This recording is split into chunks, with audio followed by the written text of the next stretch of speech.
Glória a Deus. Bom, muito feliz de ver muita gente querida, muitos amigos, gente abençoada que estão aqui no nosso meio. Mas eu estou com pouco tempo e muita coisa para falar. Então abra a sua Bíblia em Gálatas, no capítulo 4. E nós vamos ler do versículo 1 até o 7. Gálatas, capítulo 4. Do versículo 1 até o 7. Eu gostaria que você, enquanto me ouve, de vez em quando orasse aí pela minha garganta. Foi uma semana daquelas. Eu estou com um restinho de voz que tem que durar hoje e meus 2 cultos de amanhã. Então me ajude. Gálatas 4, de 1 a 7. O texto sagrado diz assim: digo, pois, que durante o tempo em que o herdeiro é menor, em nada difere de um escravo, posto que ele é senhor de tudo, mas está sob tutores e curadores até o tempo pré-determinado pelo Pai. Assim também nós, quando éramos menores, estávamos servilmente sujeitos aos rudimentos do mundo. Vindo, porém, a plenitude do tempo, Deus enviou seu Filho, nascido de mulher, nascido sob a lei, para resgatar os que estavam sob a lei, a fim de que recebêssemos a adoção de filhos. E porque vós sois filhos, enviou Deus ao nosso coração o Espírito de seu Filho, que clama: Abba, Pai. De sorte que já não és escravo, porém filho, e sendo filho, também herdeiro por Deus. Aleluia. O apóstolo Paulo começa fazendo uso aqui de uma alegoria. Estudiosos discutem se isso era costume ou lei no Império Romano. A verdade é que para nós não faz a menor diferença. Porque depois de apresentar que, de acordo com algumas literaturas antigas, tanto era lei como costume. Talvez pela extensão do Império Romano, em alguns lugares aquilo foi um costume e em outros se tornou lei. Talvez alguns acreditam que, pela dificuldade de precisar o tempo dessa literatura, pode ser que o que durante uma época era costume, depois se transformou em lei. Mas a verdade é que depois de apresentar o que quer que isso fosse, costume ou lei, depois de apresentar isso como uma alegoria, Paulo estabelece aqui uma comparação a nosso respeito. No versículo 3 ele diz: assim também nós. Qual é a alegoria usada? Ele diz: o filho, enquanto menor de idade, na condição de herdeiro, ele é dono de tudo. Mas na prática, até o tempo pré-determinado pelo pai, que é o que definiria a maioridade ou a maturidade, ele não poderia entrar na gestão da sua herança. Isso significava o quê? Que não bastava apenas ter uma herança. Para se ter acesso a essa herança ou a gestão dela, era necessário maturidade. E é o que eu e você precisamos entender e compreender, que nesse paralelo, embora o apóstolo Paulo, se a gente for ser fiel à exegese, à interpretação bíblica, ele está falando do período antes da vinda de Cristo na lei, nós vivendo essa condição como tendo uma promessa, herdeiros de uma promessa, mas vivendo como escravos. E agora, depois da vinda de Cristo, no tempo pré-determinado pelo Pai, nós podemos entrar nesse lugar de relacionar com Deus como nosso Pai e agora nossos filhos. Nós não podemos negar que mesmo para mim e para você, que vivemos hoje esse tempo bendito da nova aliança e que somos os filhos, nós precisamos entender que também a nós se aplica essa verdade. Sem maturidade, nenhum de nós, por maior, por mais extraordinária que seja a herança, nenhum de nós será introduzido na plenitude dela. Quando olhamos para a palavra de Deus, isso é um fato. Nós precisamos entender que para se viver a plenitude de Deus, será necessário de mim e de você mais do que fé. Nós sabemos que fé é fundamental, o justo viverá da sua fé, sem fé é impossível agradar a Deus.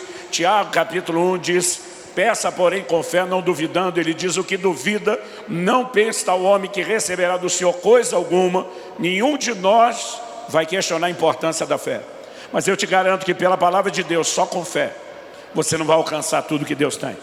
Hebreus capítulo 6, versículo 12 diz que nós temos que nos tornar imitadores daqueles que pela fé e perseverança herdam as promessas. Você não vai herdar uma promessa só com fé, é fé e algo mais.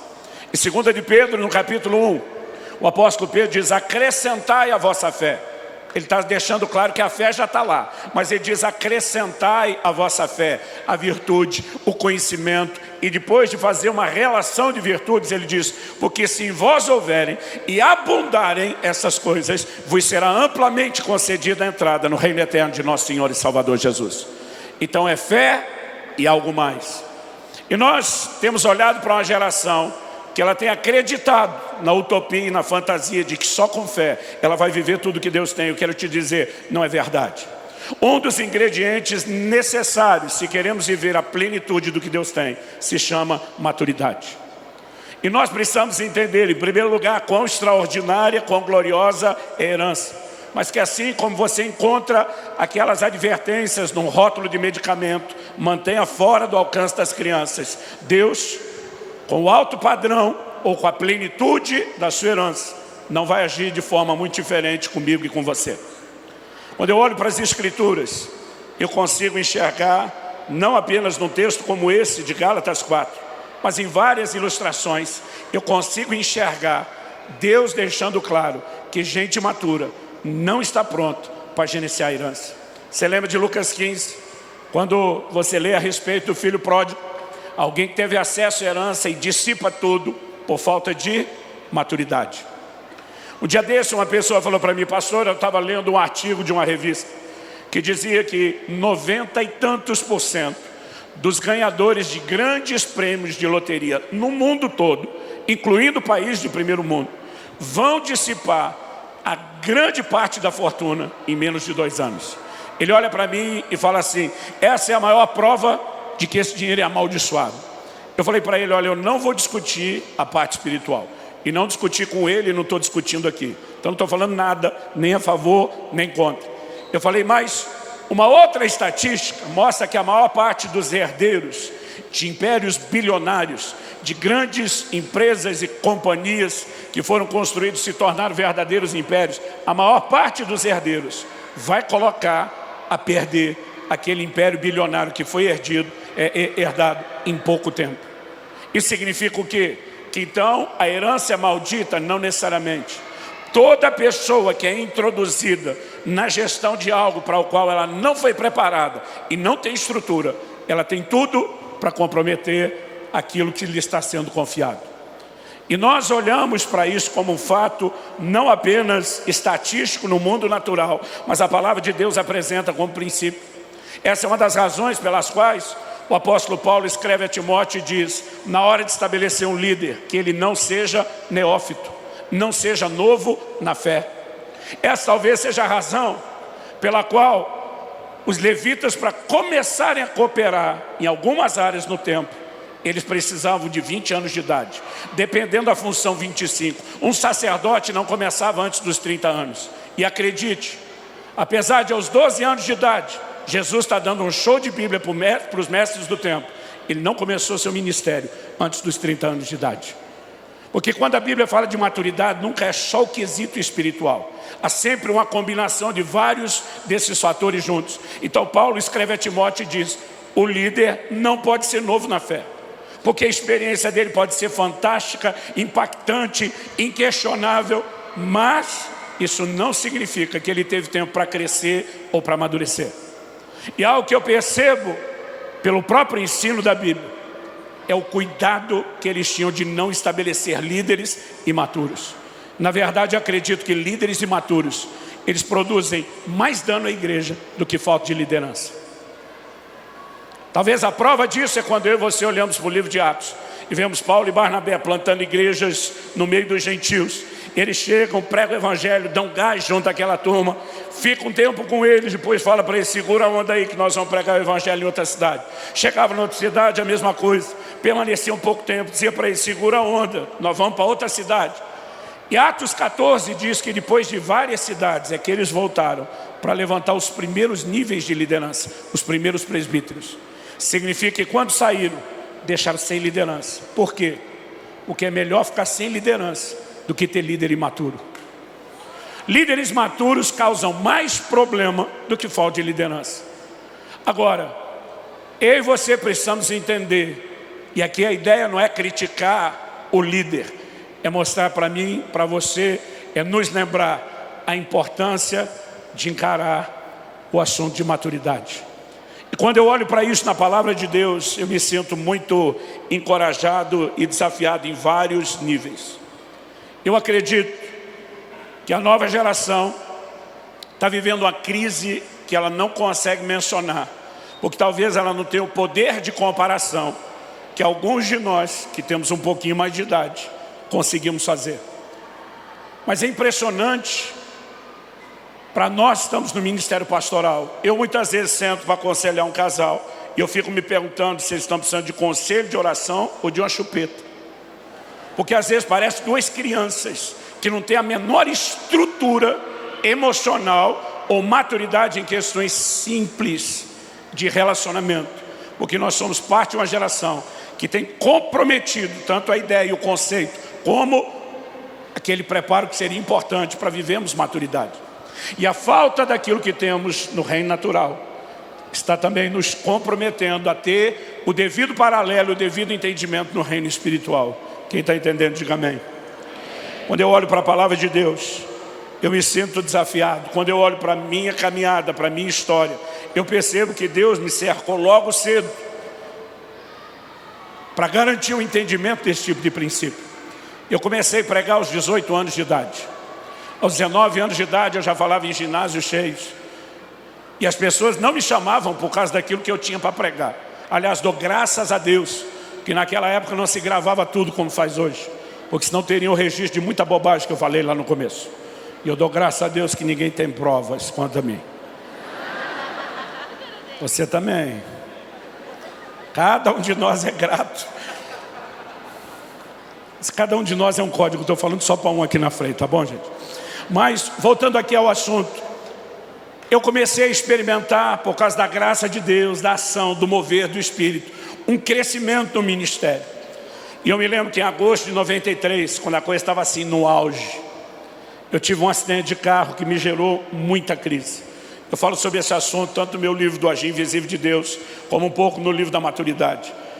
Esse acidente me deixou em crise porque, enquanto eu orava, minha vida foi poupada por um milagre divino. E uma coisa é o crente empolgado falar isso, a outra é quando médicos e enfermeiros que te socorreram, não cristãos, ficam todo o tempo dizendo para você: teu santo é forte, alguém lá em cima vela por você, é um milagre, você está vivo. Eu sabia que aquilo era um milagre, mas mesmo assim eu dizia: Deus, milagre por milagre, já que o Senhor ia fazer um, por que é que deixou o carro cair lá na ribanceira para depois dizer eu te salvei?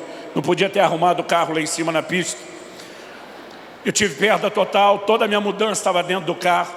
Enquanto era socorrido, roubaram tudo, até nossas malas. Eu, da noite para o dia, fiquei zerado. Tinha acabado de trocar de carro. Estava mudando de Campinas, São Paulo, onde me criei, para Curitiba, aonde moro hoje. E naquela ocasião, daquela mudança, eu consegui a façanha de pensar assim: quando chegar em Curitiba eu faço o seguro do carro. Pois bem, até hoje não fiz. E aquilo me gerou uma crise enorme. Perder um carro não é bom em momento nenhum da sua vida financeira, mas quando você está começando, dói mais ainda. E eu tinha aquela sensação de, quando eu orava, eu dizia para Deus: Deus, tenho certeza de que esse acidente foi coisa do miserável do cão, do Satanás. Mas eu dizia para Deus: o diabo só pode tocar em alguém com permissão. Ou nossa, a Bíblia diz lá: não deis lugar ao diabo. Isso não significa que você acorda de manhã e preenche um formulário, veio por meio desse autorizar o miserável do Satanás. Mas quando a gente peca, quebra princípio da legalidade para que ele age. Eu falei para Deus: o diabo só pode tocar com permissão, ou nossa, ou sua, como está lá no livro de Jó. Eu dizia para Deus: no caso do meu acidente, eu tenho certeza que foi coisa do Satanás, mas nós dois sabemos que não fui eu que dei a permissão para ele. Eu dizia para Deus: eu recorro ao Supremo Tribunal Celestial, eu apelo em última instância, o Senhor sabe que não fui eu. Logo, por eliminatório, eu dizia: só sobrou o Senhor. E minha pergunta para Deus é: por que o Senhor deixaria isso acontecer? Quem já descobriu que Deus não costuma ficar dando satisfação para a gente? Durante 1 ano e 3 meses, eu reclamei, eu resmunguei, eu ameacei, eu fiz greve, dizia: não prego, não oro com ninguém.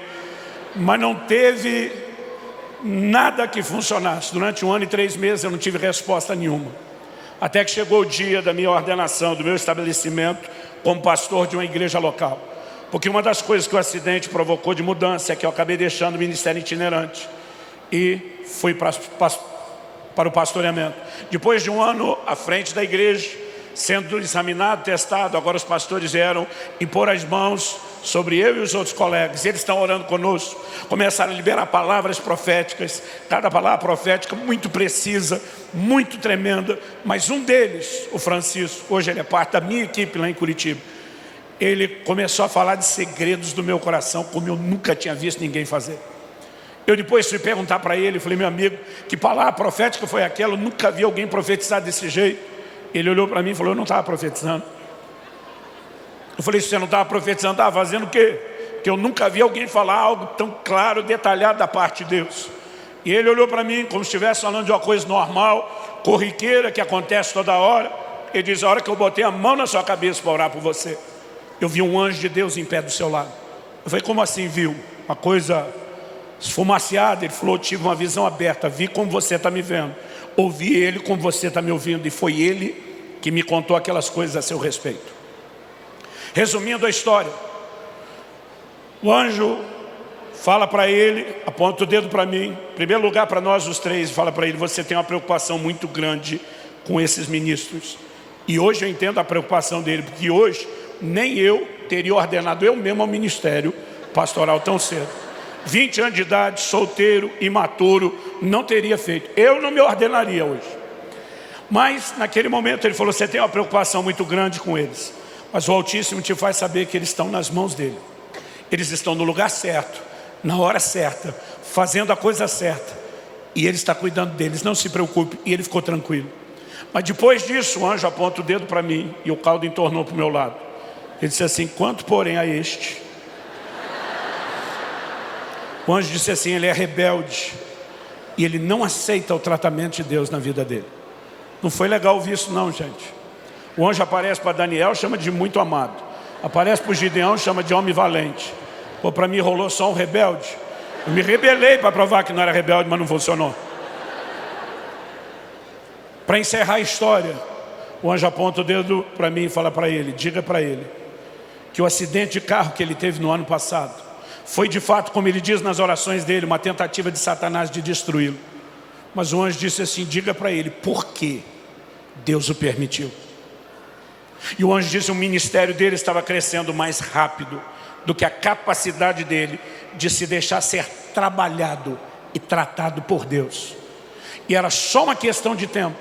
Ele iria sucumbir debaixo do peso do próprio ministério.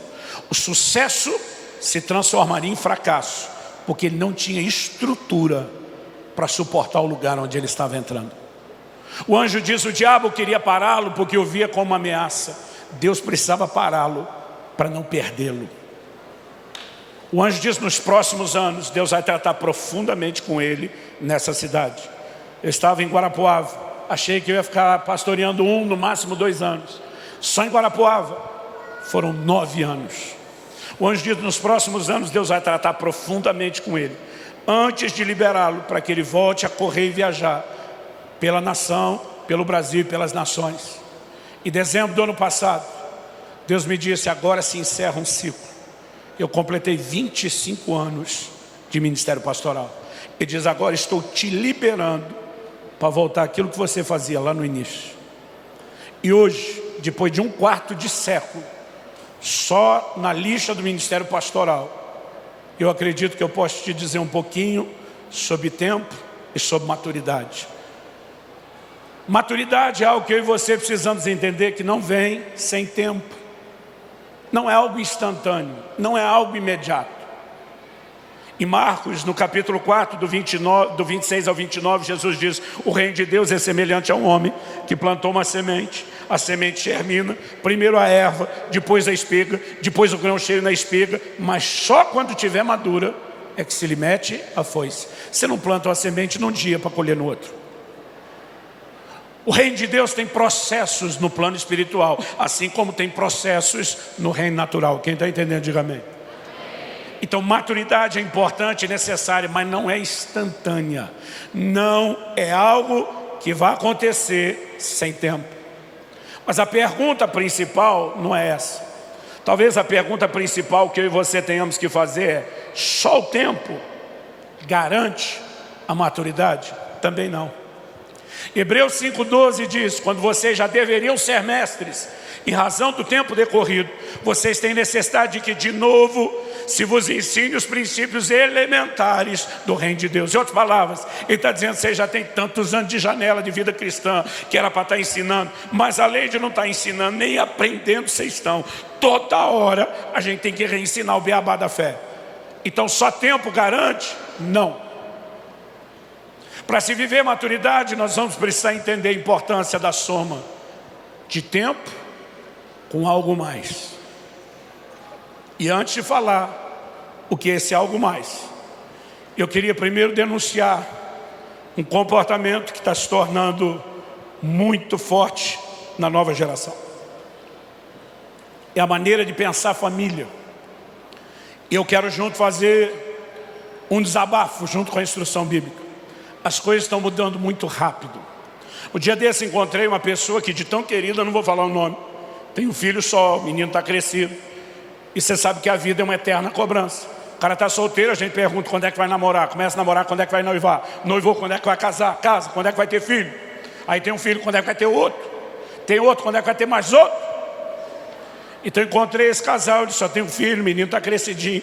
Fiz a pergunta: está pensando em ter outro filho? Eu nunca tinha visto alguém dar uma resposta tão rápida, objetiva e contundente. Esse cara olhou para mim e no bate-pronto respondeu: de jeito nenhum. Eu levei até um susto. E a curiosidade falou mais alto e eu perguntei: por que não? E com a mesma velocidade, objetividade e contundência, ele disse: porque é muito caro. Isso faz desse pai um cara mesquinho, avarento? De jeito nenhum, é o contrário. É alguém que quer tanto dar do bom e do melhor para os filhos, que ele fez a conta para o nível do que eu quero oferecer. Eu só consigo bancar um, então parei aqui. Não estamos falando de um pai que não se importa com o filho, mas estamos falando de uma mentalidade da nova geração que está muito distante da mentalidade bíblica. Porque as famílias hoje pensam o tempo todo no que é que eles têm que fazer pelos filhos. E nos tempos bíblicos a ordem não era essa. Se pensava no que é que os filhos iriam fazer pela família. Salmo 127, quando fala sobre bem-aventurado o homem que enche a sua aljava de flechas, falando dos filhos, a Bíblia diz: não será envergonhado quando tratar com os seus inimigos à porta. O que significa isso? Que na hora de resolver a treta com o vizinho, quanto mais cabra macho, com cara de bad boy atrás do pai, mais protegida estava a família. A bênção de se ter mais filhos era sempre pensar o que é que os filhos farão pela família, e não o que a família faria pelos filhos. Ninguém deixava de ter filho naquela época dizendo custa caro. Ninguém dizia vai ter que pôr mais comida na mesa. Não, o filho era a força de trabalho, que ia ajudar a arar a terra, que ia ajudar a plantar, que ia ajudar a colher e que ia ajudar a botar mais comida na mesa. Agora, a ordem de pensarmos a família, ela está completamente mudada e alterada. Ah, pastor, mas o senhor foi muito longe, falando lá do tempo, dos dias, dos salmos. Ok, vamos voltar uma geração. Eu sou o filho do meio de 3 homens. O mais velho e o mais novo começaram a trabalhar aos 12 anos de idade. Eu era considerado vagabundo da família, porque só fui ter carteira assinada aos 14, perto do 15. Eu tentava explicar para o meu pai, não com essa linguagem de hoje, mas eu tentava explicar para o meu pai que eu tinha alma empreendedora. Enquanto meus irmãos ralavam o dia inteiro para ganhar meio salário mínimo carregando caixa, eu ganhava mais dinheiro que eles me divertindo. Eu sou de uma época que ainda soltava pipa. Eu fazia umas pipas grandes, bonitas, vendia para a turma do bairro mais perto, que tinha mais dinheiro. Não só vendia, eu fidelizava o cliente. Porque quando os caras erguiam a pipa, compraram de mim, eu descia com a minha com o cerol cortante, cortava ele, aparava, como dizia a gíria da época, arrumava e vendia de novo, às vezes para o mesmo cara. Cheguei a vender a mesma pipa várias vezes para o mesmo cliente, fidelizava o cliente. E não me olhe como fosse um explorador, tudo dentro da lei. Quem tem mais idade lembra, acima do poste é guerra, para baixo do poste não pode. Então eu erguia acima do poste eu cortava, parava e revendia. Eu sou da época que ainda jogava bolinha de gude, que a nova geração nem sabe o que é, dá um Google, você vai descobrir. Rapelava os amigos na bolinha de gude, o cara ficava triste que não tinha mais. Eu dizia, ao invés de você comprar nova, eu te vendo a que era sua pela metade do preço. Aí eu vendia, ganhava de novo, vendia de novo. Meu pai não teve condição de dar uma bicicleta para mim e para meus irmãos nessa fase de pré-adolescência. Mas eu consegui me divertindo, montar a segunda melhor bike de freestyle do bairro, da região. Eu só perdia para um outro cara, que era maior de idade. Ele tinha entrado numa multinacional por um desses programas do Senai. Todo o salário dele ia na bicicleta. Cada parafuso da bicicleta dele era importado. Com ele eu não concorria. Mas me diverti, estava bem. Um dia eu entro em casa. Papai está conversando com o Orlando, um amigo da família. E eu passo, ô Orlando, tudo bem? Meu pai diz, volta aqui, cumprimento direito, seu chefe. Falei, meu o quê? Ele disse, seu chefe, acabei de te arrumar um emprego. Você começa amanhã. Gente, me lembra uma quarta-feira à tarde. Começo de noite, quem começa a trabalhar na quinta? Tinha que ser que nem regime, só na segunda. Eu não tive tempo nem de despedir. Mas a primeira pergunta que eu fiz para meu pai, quanto é que eu vou ganhar? Sabe o que o papai falou? Não te interessa. Eu falei, como não interessa? Ele falou, está na hora de você entender que trabalho é mais do que o dinheiro que você ganha. Diz respeito a você ter horário, ter disciplina, ter chefe, prestar conta. Em outras palavras, aprender a ser homem e parar de ser moleque. Então meu pai disse, não interessa quanto você ganha. Você não vai trabalhar por causa do salário. Você vai trabalhar porque chegou a hora de crescer. Ele diz, mas já que tocou no assunto do salário, quando receber o salário, vai tirar o dízimo, vai ficar só com esse percentual para você, e o resto você vai ajudar em casa. Aí eu fiquei revoltado. Eu olhei para meu pai e falei, o senhor não precisa. Ele olhou para mim e falou, não preciso mesmo, quem precisa é você. Você que tem que aprender que filho não é um bicho parasita, que passa a vida inteira sugando tudo da família, que chega uma hora que cresce, que tem que contribuir, que tem que cooperar, que tem que ajudar a pagar a conta. Então ele diz, eu não preciso mesmo, quem precisa é você. Eu sou de uma época que você não discutia com o pai. Eu só baixei a cabeça e disse, sim senhor. Agora eu olho para uma nova geração e eu fico assustado com o que nós estamos vendo. Conversei com um pastor amigo de Curitiba esses dias, que tem uma escola. Falei, nessas 2 décadas que você está trabalhando com a escola, mudou muito o perfil de como os pais decidem a escola? Ele falou, muito. Eu falei, me dê um exemplo. Ele falou, há 20 anos atrás, os pais iam para a escola sem os filhos, discutiam metodologia de ensino, olhava a estrutura da escola, a última pergunta, quanto custava, e depois decidia se ia matricular ou não o filho.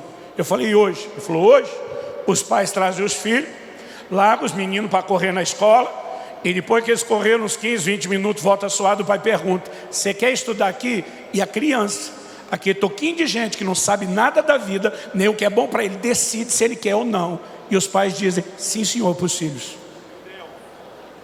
O que nós não estamos percebendo é o que nos está sendo roubado. Então deixa eu ser honesto com você.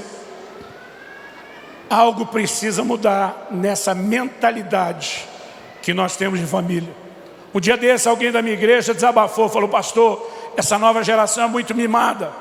Eu olhei para ele e falei, quem foi que mimou? A escultura saiu ruim e a culpa é da pedra. Eu falei, ninguém deveria estar se queixando da nova geração. A gente tinha que estar se queixando de quem está criando a nova geração. E naquele momento eu aproveitei para ter uma conversa séria com alguém que não cumpriu o seu papel que deveria como pai. Eu sei que aqui nós temos 2 tipos de gente. Eu sei que eu não estou falando para tantos pais quanto os filhos, mas cada um de vocês, filhos, são futuros pais. Então deixa eu te dizer algo. O modelo bíblico de criação de filhos nunca falhou. A gente só tem desordem familiar quando a gente se afasta do padrão de Deus. E nós precisamos voltar a um lugar onde a gente entenda algo que hoje é difícil explicar do ponto de vista espiritual para uma geração que não tem referência no natural. Eu vou chamar isso de processos. Pais que dão aos filhos tudo que querem, sem ensiná-los a esperar a hora. Pais que não colocam limites. Pais que acharam que os seus pais foram muito duros e decidiram aliviar a vida dos seus filhos, não sabem o dano que estão trazendo na formação do caráter deles ou na deformação do caráter deles. Nós precisamos entender que Deus não vai jogar o jogo que alguns pais decidiram jogar. Tem muitos filhos que cresceram sem saber o que é correção ou confronto. Agora, Deus não vai se dobrar à educação mimada que você teve dentro de casa. Ele vai continuar dizendo o que ele diz lá no livro de Hebreus: o pai corrige o filho a quem ama. E se você está sem correção, é bastardo, não é filho. Deus está dizendo: não me importa se o seu pai ou sua mãe ou seus pais não colocaram limites, eu vou colocar limites para você.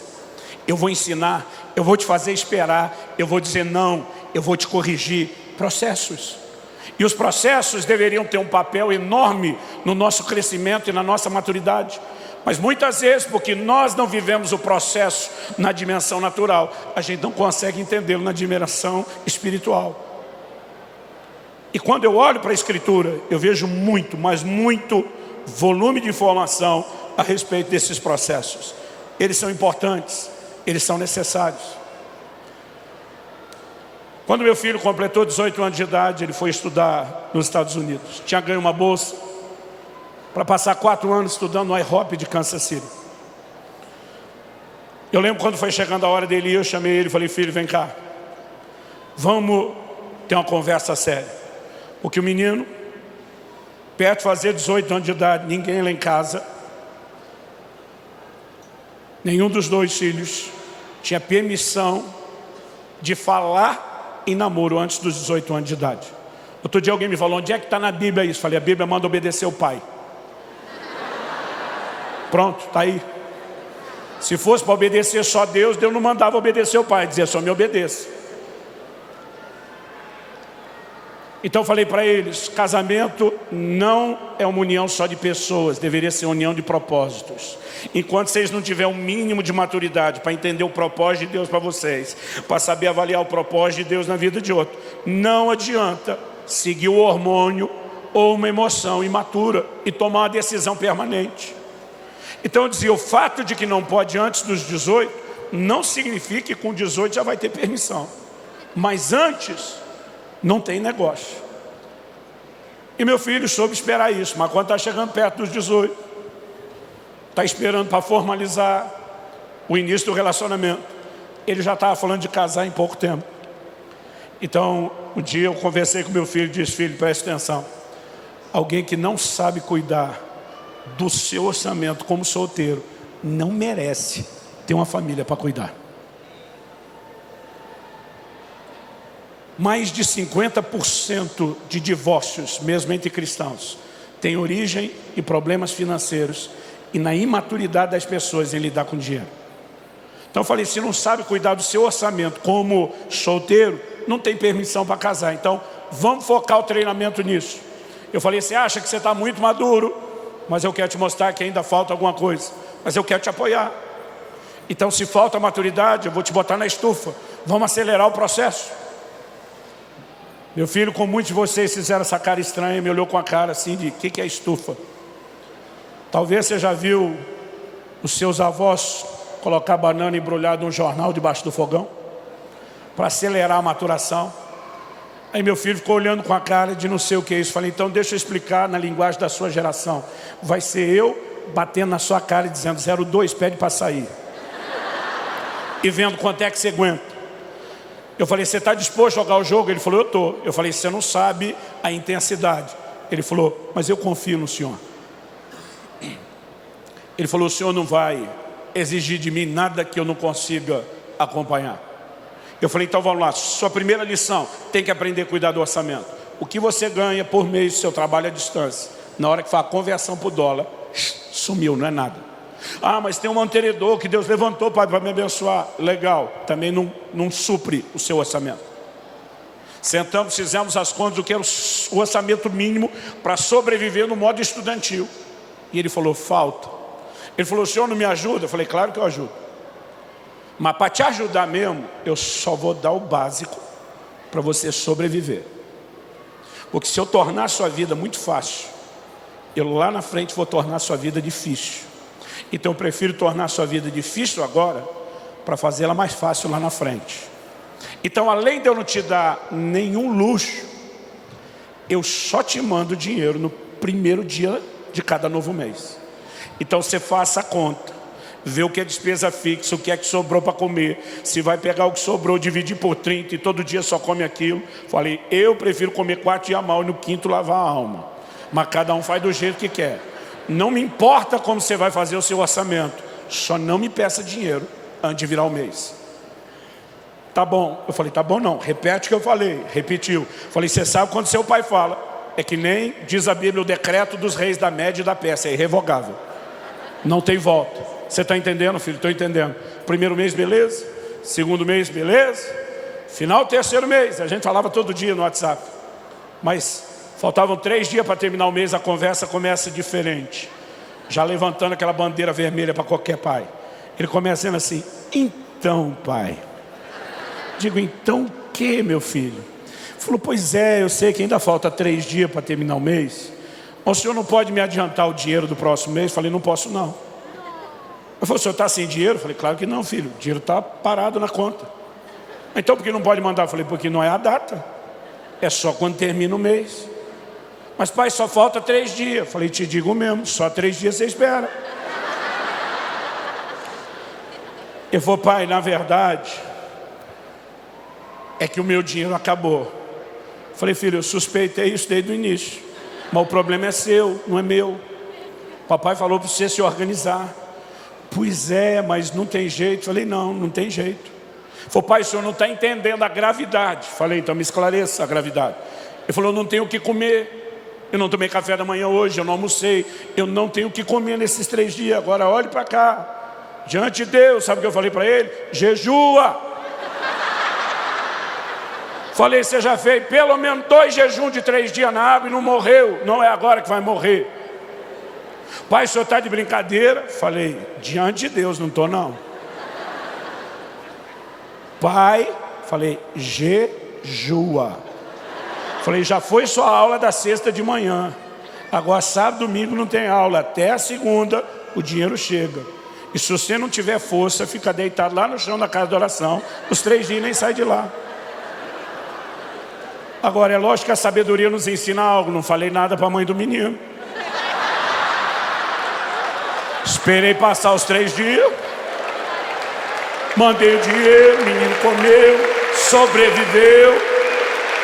Aí fui dar notícia para dona Kelly. Falei, esse seu filho é uma benção, hein? Minha mulher, e não é? Falei, não, é sério. O menino fez outro jejum de 3 dias na água. Aí minha esposa olha para mim e diz, glória a Deus.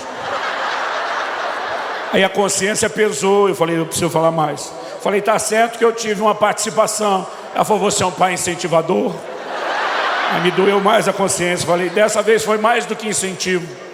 Ela olhou como assim? Falei, eu mandei ele jejuar. Falou, não, quando você tem esses comandos de Deus, eu falei, não bota Deus no meio não, mulher. Eu mandei porque eu quis. A mulher parou, olhou e falou, o que é que você não está me contando? Eu falei, eu estou contando a prestação. Quando eu falei que mandei o menino jejuar e que ia mandar o dinheiro, ela fez aquela cara de, você fez isso com o meu nenê?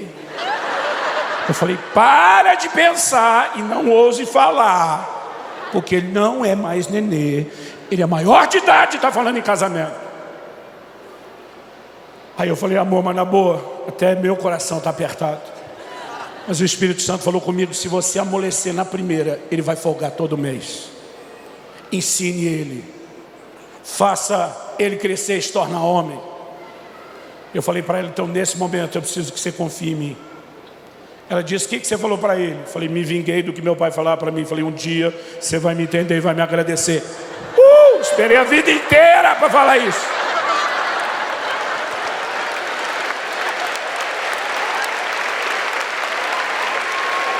Você está aplaudindo que não foi você que jejuou, mas tudo bem. Depois do jejum, falei, filho, nunca mais você vai descuidar do seu orçamento. Ele falou, nunca mesmo. Falei, próxima lição. Se você fez tudo certinho no seu orçamento e de repente algo fugiu ao controle, assim um imprevisto. Ele falou, aí posso te ligar? Eu falei, também não. Eu falei, a segunda lição que você tem que aprender. Quantos milagres de provisão você viu dentro da sua casa enquanto crescia? Ele falou, muitos, pai. Eu falei, pois é, está na hora de você descobrir o seu Deus e não só o Deus do seu pai. Então não importa se você fez tudo direitinho, faltou, não me liga, vá se resolver com Deus. 2 meses se passaram depois do jejum compulsório. O dinheiro dele acabou 2 dias antes de terminar o mês. Primeira coisa que ele pensou, quem jejua 3, jejua 2. Mas ele ficava lembrando o que eu falei. Está na hora de você conhecer o seu Deus. E ele um dia estava na casa de oração, ele começou a orar e dizer, Senhor, eu não quero jejuar hoje na marra não. Eu tenho feito isso por amor ao Senhor, mas hoje eu não quero não. Eu quero ver o que o Senhor pode fazer. E ele começou a orar e orar e orar. Enquanto estava orando, o Espírito Santo falou ao coração dele e disse, vá para a cafeteria. Ele pega a fila da cafeteria sem dinheiro para gastar. As pessoas vão sendo atendidas uma a uma. Quando chega o último, ele seria o próximo da fila. O cara terminou o pedido, vai pagar, o cara para. Olha para o meu filho e fala para o caixa alto para ele ouvir disso. O que esse menino pega hoje aqui é por minha conta. Eu teria dado glória a Deus, mas sabe, meu filho falou, não, que isso? Falei, meu filho, você na fila sem dinheiro, esperando milagre, e você disse que não. Ele falou, pois é, foi o susto. Eu falei, mas me diga que o cara insistiu. Ele falou, pai, o cara insistiu. Eu falei, aí você aceitou? Ele falou, também não. Eu falei, a primeira foi o susto. E a segunda negação? Ele falou, pai, o menino era um africano. Eu falei, preconceito? Ele falou, não, pai, os brasileiros africanos aqui disputam quem são os mais quebrados. Ele falou, pensei, ele deve estar que nem eu sem aula do meu pai. Está gastando o que não pode, depois vai faltar para ele. Mas ele falou, pai, o cara insistiu tanto que eu, constrangido, falei, então me dê um copo de café. Aí ele falou, você não veio aqui só para pegar um copo de café? Não, o café tá bom. Não, Aí o cara falou, não vou perder tempo com você. Falou para o funcionário, o que ele gosta de comer? Quando vem aqui, o cara apontou e falou isso. Ele falou, me deu um. Aí pagou, deu o café e o lanche para Israel. Pegou o troco, botou no bolso dele e falou, isso é o que Deus falou com você agora há pouco na casa de oração. A fé do menino surtou. Ele enlouqueceu de fé depois desse dia. Em um ano que ele ficou lá no câncer, ele teve umas 3 dessas. De entrar na fila sem dinheiro e ver Deus fazer algo. Por que eu estou te contando isso? No início do ano passado, meu filho me liga. E um dia ele fala, pai, estou te ligando para te agradecer. Eu falei, agradecer o quê, menino? Tu me deve muito. Ele falou, lembra do jejum compulsório? Eu falei, lembro. Sua mãe mais do que eu. Ele falou, o senhor disse que um dia eu ia te agradecer. Eu estou ligando para te agradecer. Ele falou, pai, se você tivesse me poupado do desconforto do processo, o senhor teria me poupado da maturidade que veio depois.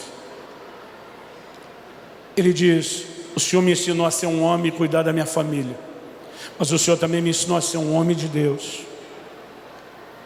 Quando meu filho foi casar, ele tinha um furo de $500 no orçamento.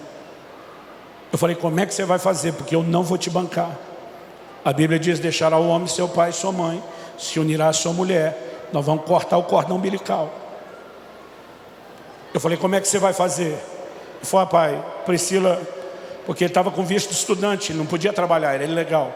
Ele falou, a Priscila tem cidadania, eu vou conseguir meu green card, eu vou poder trabalhar. Eu falei, isso aí pode levar mais de 6 meses. Ele falou, eu tenho uma reserva para segurar até lá. Eu falei, filho, ele falou, pai, o senhor já me ensinou, agora é minha vez, não se preocupe. Ele foi para a lua de mel, quando voltou, ele me liga e diz, pai, o pastor da igreja da Priscila me fez uma proposta para cuidar dos jovens e adolescentes, me ofereceu um salário de $2.500 por mês. Eu falei, que bênção, filho. Ele falou, pois é, mas eu falei para ele que só aceitava se fosse como voluntário. Eu falei, você o quê, menino? Falou, falei para ele que só aceitava como voluntário. Falei, você tem família agora? Foi o pastor, me falou a mesma coisa. Falei, já te ocorreu que eu e ele estamos certos? Ele falou, pai, O Senhor mandou eu vir para essa nação com a mentalidade de dar e não receber, lembra? Falei, lembro. O Senhor me ensinou a ser responsável, mas também me ensinou a crer em Deus e ouvir o Espírito Santo, lembra? Falei, lembra. Ele falou, então eu sei o que eu estou fazendo. E eu vou dizer para o Senhor que eu falei para aquele pastor, assista de perto o que é que Deus vai fazer na minha vida e você vai se surpreender. Eu pensei, criei um monstro. Falei, sua esposa está de acordo? Ele falou, tá, deixa eu falar com ela. Falei, Pri, você está de acordo? Ai, pai, é como se a gente tivesse ganho na loteria. Eu falei, você se merece. Nessa hora eu entendi as dores de barriga que eu dava nos meus pais, quando eu dava meus passos de fé. Aquele mês, meu filho postou uma canção no canal dele no YouTube. E naquele ano, aquela canção teve 50 milhões de visualizações. A canção puxou o canal dele. E para resumir, até hoje, ele continua voluntário do ministério. E quem banca ele para pregar é o Google. Eu vi tanto milagre acontecer na vida financeira desse menino nesses 2 anos. E ele me liga e falou, pai, se você tivesse me poupado do desconforto do processo, eu teria sido roubado do que eu estou vivendo em Deus. E o Senhor foi homem o suficiente para não me poupar. Eu estou ligando para te agradecer. Nessa hora, enquanto ele falava comigo, o Espírito Santo me disse, comece a ensinar a respeito dessas coisas em larga escala para a igreja. Eu falei, filho, qual foi o seu sentimento? Nós nunca conversamos sobre isso. Você ficou com raiva? Ele falou, pai, raiva é uma palavra muito forte. Eu fiquei indignado. Eu falei, qual foi o sentimento? Ele falou, a primeira coisa que eu pensei, que tipo de pai se recusa a dar comida para o filho? Eu falei, você não pensou que tipo de filho não ouve o pai? O conselho do pai para cuidar do orçamento? Ele falou, não, eu só me fiz de vítima. Eu falei, mas e aí? Ele falou, pai, o sentimento não durou muito. Porque eu lembrei que o Senhor sempre dizia que a gente não pode avaliar um time por uma partida. Tem que ser o campeonato todo. Então, eu parei para pensar e falei, eu não entendo o jogo de hoje do meu pai. Mas qual é o histórico do meu pai? Ele sempre foi presente na minha vida, me amou, me apoiou, me deu suporte, esteve ao meu lado, buscou o meu melhor. E se isso que eu não entendo no momento parece contraditório, eu vou deixar isso no stand-by até que eu entenda. E eu vou ficar com esse histórico do meu pai que merece confiança. Enquanto ele falava isso, o Espírito Santo falou de novo comigo, ensine a respeito disso também. Eu e você precisamos entrar num lugar de confiança em Deus. Porque essa nova geração que não é submetida a processos, quando o próprio Deus começa a tratar conosco, a gente começa a espanar. Porque a linguagem de quem não teve limites, de quem não foi exposto a processo, de quem foi poupado de tudo, quando começa a passar em Deus, é como se o céu estivesse bradando, eu não amo você, eu não me preocupo com você, quando a mensagem é exatamente o contrário. A nova geração não consegue entender textos da Bíblia, como Tiago 1, de 2 a 4. Meus irmãos, tende por motivo de grande alegria, não só alegria, grande alegria, o passardes por várias provações. Porque a prova da vossa fé produz experiência, produz perseverança, para que vocês sejam perfeitos, completos, maduros, não faltando em coisa alguma. Mas a falta dos processos não nos permite enxergar um Deus que trabalha com processos. Se eu e você queremos viver a plenitude de Deus, nós vamos ter que crescer. Se nós queremos crescer, nós precisamos não só de tempo, mas de processos. E Deus é perito nisso. Quem está entendendo, diga amém. Quem está com raiva de mim, diga amém. Às vezes as mães estão presentes e com raiva. Além de te encorajar, não só a pensar na criação de futuros filhos, se você ainda não é pai. Ensinar, gente, se não fosse o amor da mãe, nossos filhos cresceriam tudo lesado. Mas sem a firmeza de um pai, eles vão crescer todos descompensados. Deus deu duas coisas importantes para se equilibrarem. Mas eu não quero falar apenas do ambiente familiar. Eu só estou falando da necessidade de resgatarmos algo que nos ajude a entender a maneira como Deus trata conosco. Quando Deus me levou a plantar a primeira das nossas igrejas, Comunidade Alcance, depois de 9 anos lá em Guarapuava, Eu fui para a cidade de Irati, o Espírito Santo me mandou sair sem salário e me mandou levar mais 6 famílias. Pensa numa época tensa da minha vida. E hoje, se eu tivesse uma máquina do tempo, apertar um botão, voltar lá, todas as vezes que eu voltasse, eu escolheria passar aquilo tudo de novo. Porque pensa em algo que me fez crescer, que forjou a minha fé. Eu podia virar à noite te contando as coisas que Deus me aprontou nas últimas décadas, as fogueiras que Ele me jogou, as circunstâncias que Ele permitiu passar. Mas hoje eu estou que nem meu filho o tempo todo dizendo: muito obrigado. Se o Senhor tivesse me poupado do desconforto do processo, teria me poupado da maturidade do que eu estou vivendo hoje. Muito obrigado. O que eu e você precisamos entender é que a fé se apoia no caráter de Deus. Enquanto a mulher de Jó dizia para ele: amaldiçoa seu Deus e morre, ele disse: você fala com uma louca. Deus é digno de confiança. Eu vou repetir para ver se sai um ou outro amém aí. Deus é digno de confiança. E nós podemos nos abandonar aos cuidados dele. Eu quero que você fique em pé para parecer que está acabando. Mas se possível, segure uns 2 minutinhos aí.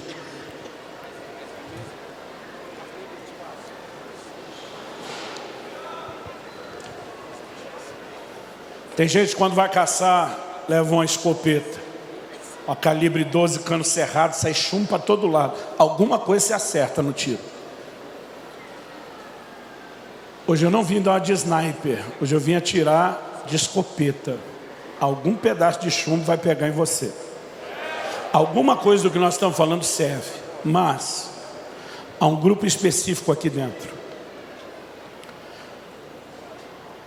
que tem sentido que, usando a linguagem dos médicos, eu chamaria de as dores do crescimento. Não sei se você lembra da pré-adolescência, que doía tudo. Dói músculo, dói junta, dói tudo. Porque a gente estava sendo literalmente esticado. O crescimento estava sendo acelerado. E muitos de vocês, não estou falando de algo só espiritual, emocional, estão vivendo as dores do crescimento. Alguns de vocês estão no ministério, estão sendo esticados por Deus e tem doído. E muitas vezes a dor aí dentro não é só o processo, mas é um sentimento de abandono, de que o Pai parece não estar se importando com você. Você deveria enxergar uma outra mensagem por trás disso.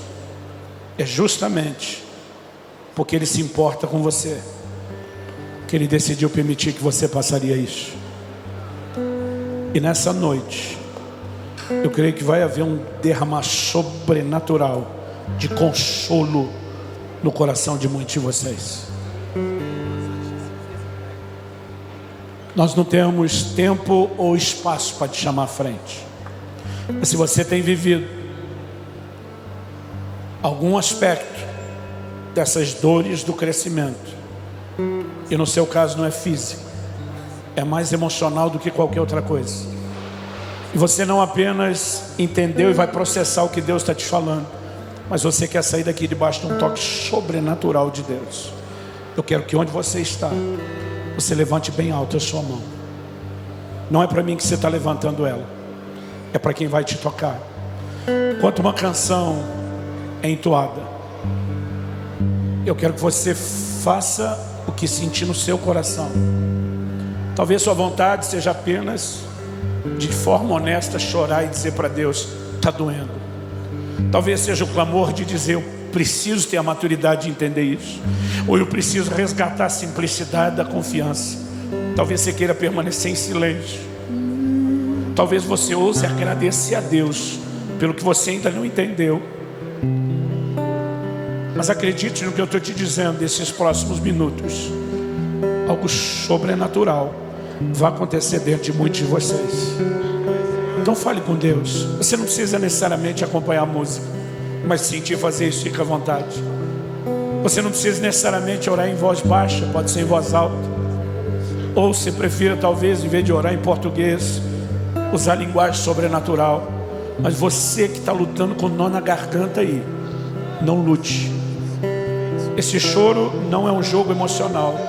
Deus está mexendo em muitos de vocês, e essa noite terá resultados que só a eternidade vai nos mostrar. Fala com Deus e deixa Ele te envolver agora.